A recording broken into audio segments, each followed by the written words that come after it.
today we're going to cover all three teams that I talk about on this channel. We're going to talk about the Atlanta Hawks. We're going to give them some love first. Then we're going to talk about the Georgia Southern Eagles. And last but not least, we will talk about the Atlanta Falcons. So hopefully you guys hang around. Thanks everybody for the support. I really appreciate it. Everybody who's been watching, all the coverage that we've been doing on these teams. And it's been a bumpy ride for all three teams. Even though one team shows a lot of promise, you have the other two teams are still struggling, maybe trying to find their way. And we're going to get into all of that. So hopefully you guys check this out. Like, share, and subscribe. I really would appreciate it. Also, it will be abysmal. It will be highly disrespectful to not think about Coach Lenny Wilkens. Rest in peace to Lenny Wilkens. He passed away. I think it was yesterday he passed away at the age of 88.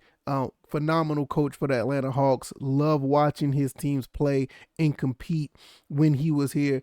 And we still love watching the Atlanta Hawks now, right? I think they've been doing pretty good at 5-5. We're going to talk about the games that they've done, the first 10 games, before we get into the Georgia Southern Eagles. So on the screen right here, I have the first 10 games that they played. And all things considered, I think they've been playing pretty well.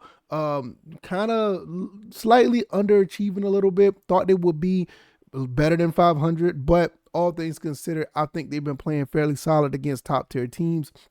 But really showing how well that they can do against other opponents. When you look at the game against Toronto, they lost by 20. First game of the season, okay, I kind of give you a pass on that. First game of the season, still should have been a little bit more competitive. 20-point loss, but okay. Turn around and beat Orlando. Lose 2 in a row against Oklahoma City and a surprising Chicago team. This team is looking very well. Was my team at one point, which I still love Chicago. I still do.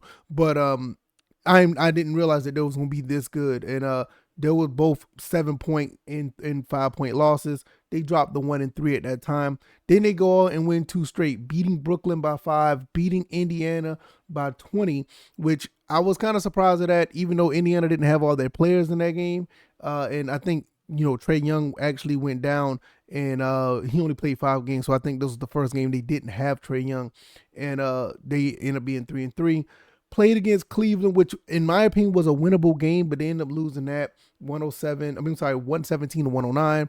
Beat Orlando, so they beat Orlando 2 times in a row this season. So that's good to see as far as division purposes. Went to 4-4, lost again to Toronto. So now Toronto's like a thorn in their side. This time they lose 109 to 97.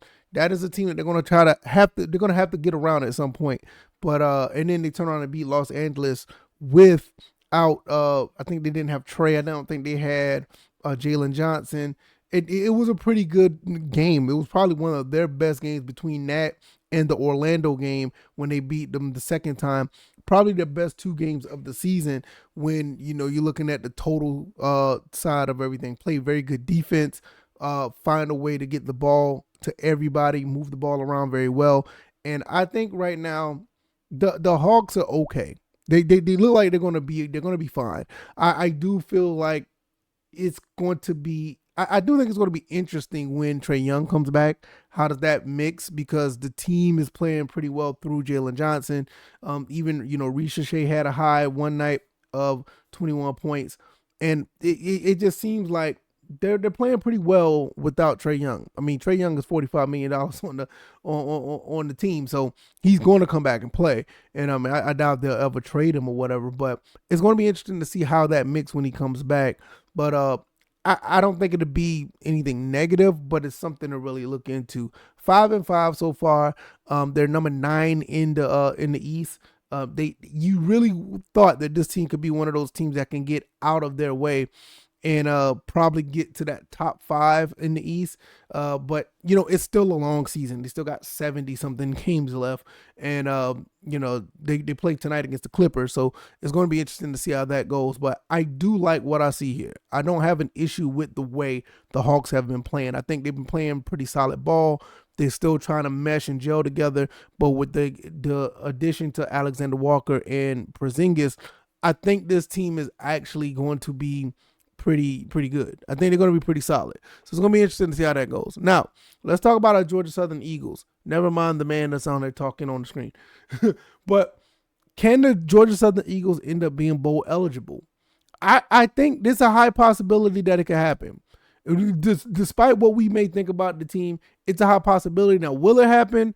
Now, that's a different story. They're basically in the driver's seat. You look at a team like Coastal Carolina and Old Dominion and Marshall.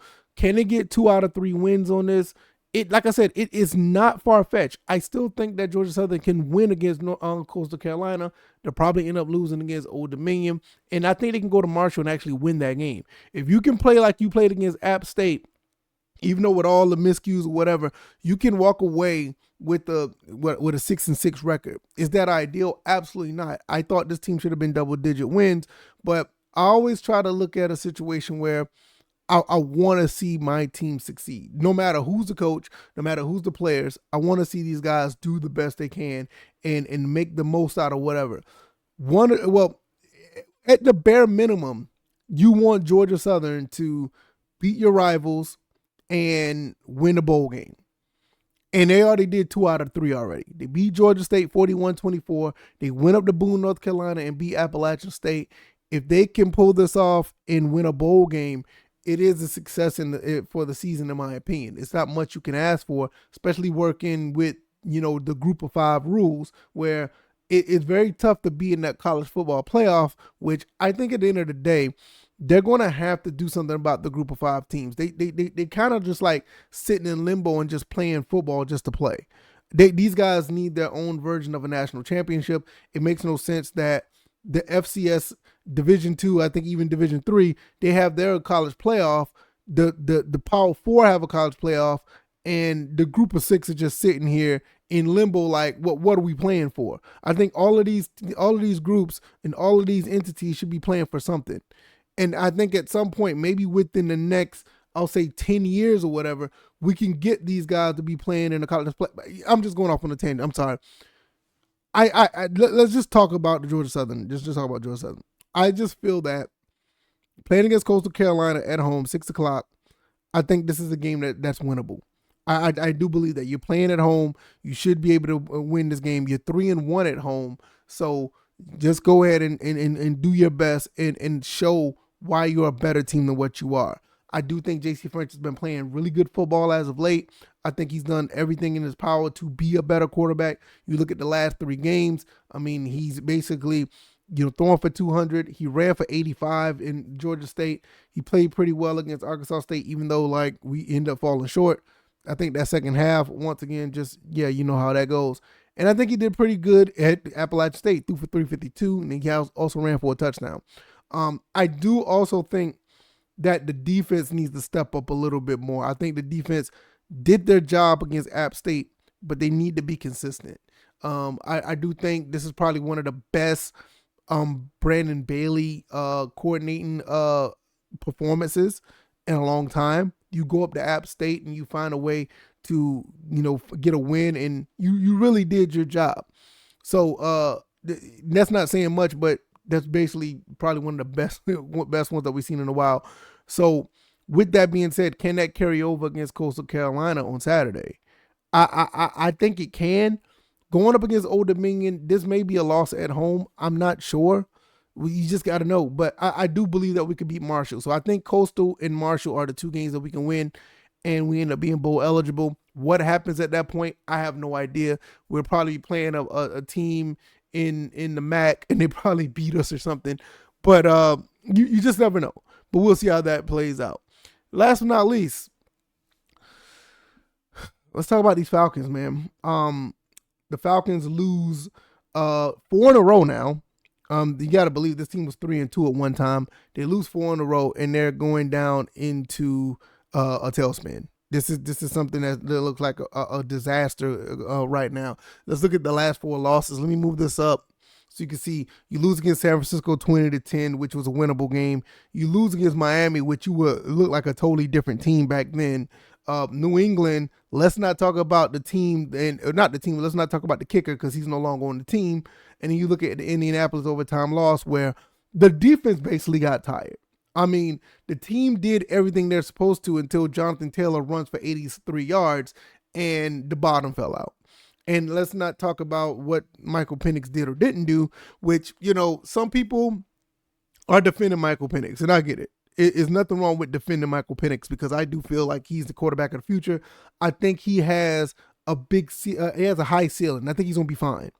But as of right now, I don't have confidence in him. And I think he needs to find a way to make a believer out of me at this point, because every time I turn around, there's an intentional grounding, there's some crazy pass going on.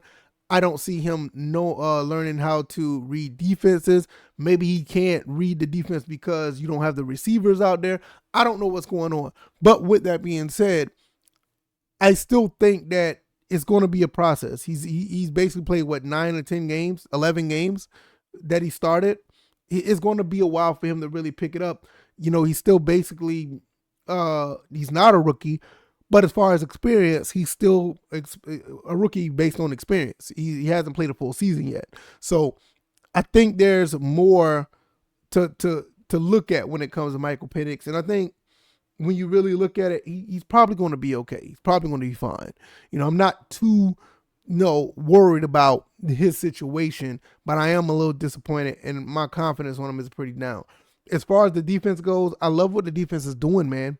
I mean, the defense is doing everything they're supposed to do. I mean, this past week, strip sack, 7 sacks from 7 different people, an interception. I mean, what more could you want from the defense? Is up to the offense to put up more points, or not even that, but just hold on to the ball so you don't give the other team that many opportunities. Because once you give them that many opportunities, they're going to find a way to score eventually. Now you're going up against the Carolina Panthers. This is going to be another game where you lost to this team 30-0. Can you bounce back? I will say this. I'm really worried about this team. I'm very worried about this team. I don't know. When you look at the next, let's go down here where we don't look at the last 4 losses. You look at these next games where you have Carolina, New Orleans, New York, Seattle, Tampa Bay, Arizona, Los Angeles, New Orleans. I'm going to be honest with you guys. I see maybe 2 more wins. You may beat the Jets. You may beat New Orleans. But then again, you're playing them on the road, so you may beat New Orleans at the end of the year. You may. So I'm looking at these other teams. Seattle, Tampa Bay, Carolina looks pretty solid. Arizona, that may be a win. You going to play Los Angeles as well. It's not looking good, man. It's not looking good. I will say this, and before I get out of here, one thing I think that the Falcons need to start looking at, hopefully the scouts are looking at, they better go over there on the West Coast and look at one of those receivers that's playing at USC. I can't remember their names. I think one was like Jacoby Lane and Makai. I can't remember their names. I got to pull these guys up. Well, we'll talk about them in another date. But we need another receiver. And those 2 receivers over there that play for USC, one of those guys need to be an Atlanta Falcon. They need to be an Atlanta Falcon. I'm watching these kids, and they look phenomenal. And I know some people say, well, we need an offensive line. No, we need receivers. We need a receiver. We need a legit number 2. And one of those guys on the other side of Drake London could probably make a world of difference for Michael Penix. So I'm already saying it right now. It's not even halfway. It's not even halfway through the season yet. I've been looking at those kids over there at USC. 2 of those guys, I can't remember their names, but one's number 6 and one number 8. I apologize, I can't remember their names, but it just came to me off the top of my head. One of those receivers need to be Atlanta Falcon because Darnell Mooney is not it. It's like he looks confused. Drake London can't do everything. You need a receiver on the other side over there. So that's where I'm gonna lay it right there. I'm gonna leave it right there. And I don't see nothing too positive with the Falcons. Maybe with that, but then again, we just thought about it. They don't have a 1st round pick. Well, it doesn't matter. One of those kids may be available in the 2nd round. They may be available in the 2nd round. Maybe. But we'll see how it goes. Y'all let me know what y'all think. The Hawks look pretty solid. Eagles look like they could be bowl eligible. And the Falcons are like, yeah. I don't know. Once again, rest in peace to Lenny Wilkins. Thank you for everything. Thank you for watching this video. I really appreciate it. Like, share, and subscribe. And I will be back with more content when it comes to any of these teams. And I'll see you guys on the next one. All right, y'all. I'm out. Peace.